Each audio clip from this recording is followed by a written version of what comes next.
being multiplied by multiplier.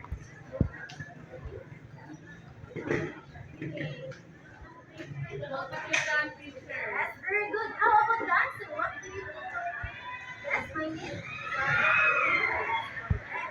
So now, before we proceed to our proper discussion, let's have an activity. So, I have a flashcard and a ball. And I will pass this ball to you and you will pass it to your classmates while counting a number. And when I say stop, you will stop passing the ball. And the last person who gets the ball will be the one who answer my question. Do you understand? Yes, teacher. Now, are you ready? Yes. Teacher. Start. 1, 2, 3, 4, 5. Stop. What is the answer in this equation? 0. Yes, very good. That's very good. Now, start. 1, 2, 3, 4. Stop. How about this one? Yes, correct. So, pass it to your husband. 1, 2, 3, 4. Stop. This one. 30 times 1 is 150. Correct. Next, pass it again to your husband. 1, 2, 3, 4. Stop. This one. 61 times 8.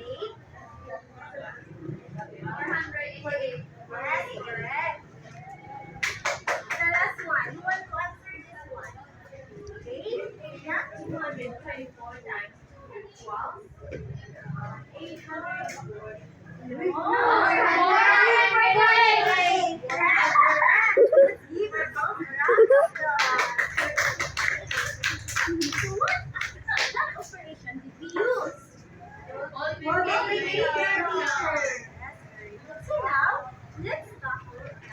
Multiplying numbers at 2 to 3 digits by 2-digit number without regrouping. So what is the kind difference without regrouping?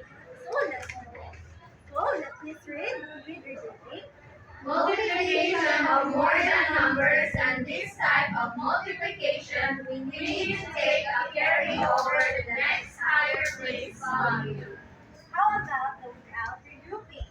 It involves smaller numbers where there is no need to take a carry over to the next higher place value. So it means with regrouping is na contain siya og more numbers ug naa siya highest value. Unya mag-need siya og carry over kay dapat mag-iyang value.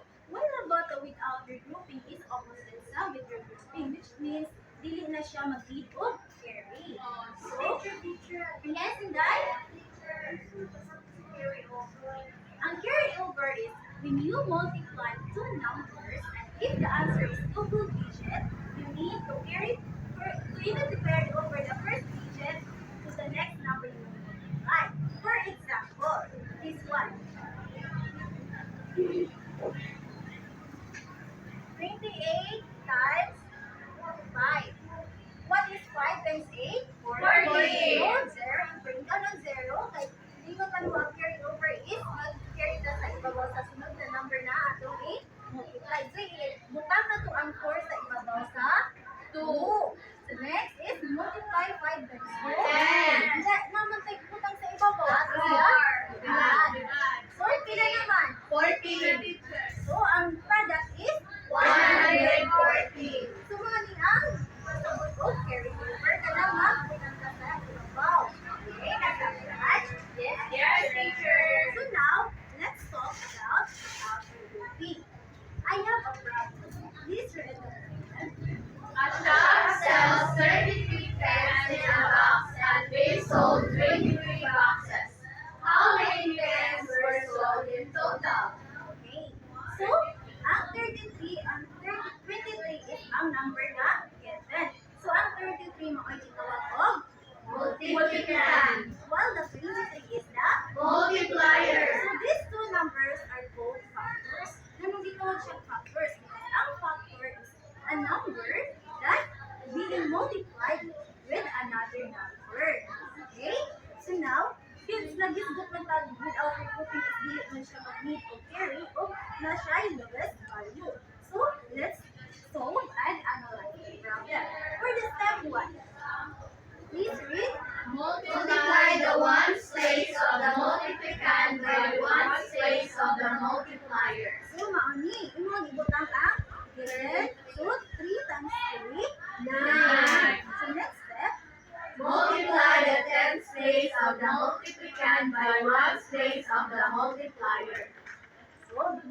9 ganina. So, 10 place naman ko na po. So, si 3, i-times na po sa 3. 9. Next step. Multiply the tens place of the multiplier by the tens place of the multiplicand. So, ano naman po sa 2 10 place na sa multiplier. So, 2 times 3, 6. Next. Multiply the tens place of the multiplier by the tens place of the multiplicand. So, kanina sa ang chorus tens at multiply. So, 2 times 3, 6. Then, the next step is you need to add the partial product. So, ang total sa 99 plus 66 is 759. Okay, so, kinsa ganito, ang shell, ang shop cells, nakakuan sila og pins na 759. Another example. I have examples here.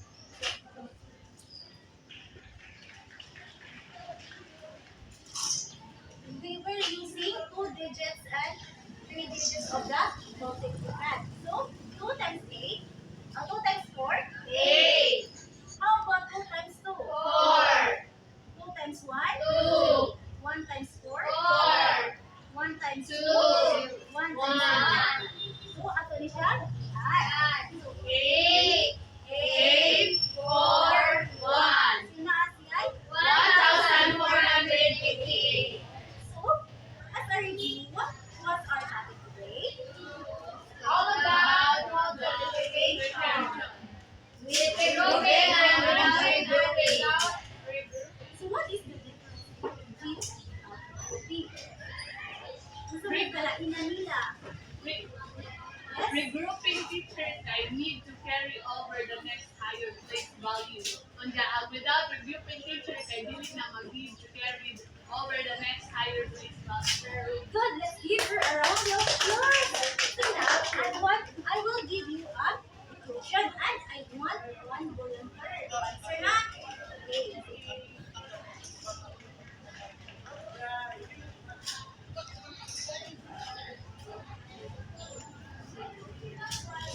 Who wants to answer? Yes, Kylie? Come here.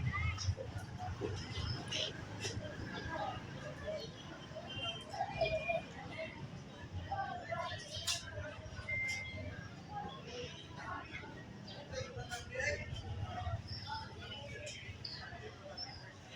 Sakto ba siya? Yes, teacher. And so let's give her an excellent clap. Diba mo siya excellent clap? What teacher? Nani ang excellent clap? 1, 2, 3. 1, 2, 3. You are excellent. Excellent. Okay. So, 1, 2, 3, go. 1, 2, 3. 1, 2, 3. You are excellent. Excellent. Okay. Now, nakasagot ko sa sagot. Yes, teacher. Now, I have an evaluation. So, nag-evaluation na siya. So, I have a worksheet and you need to answer this following equation.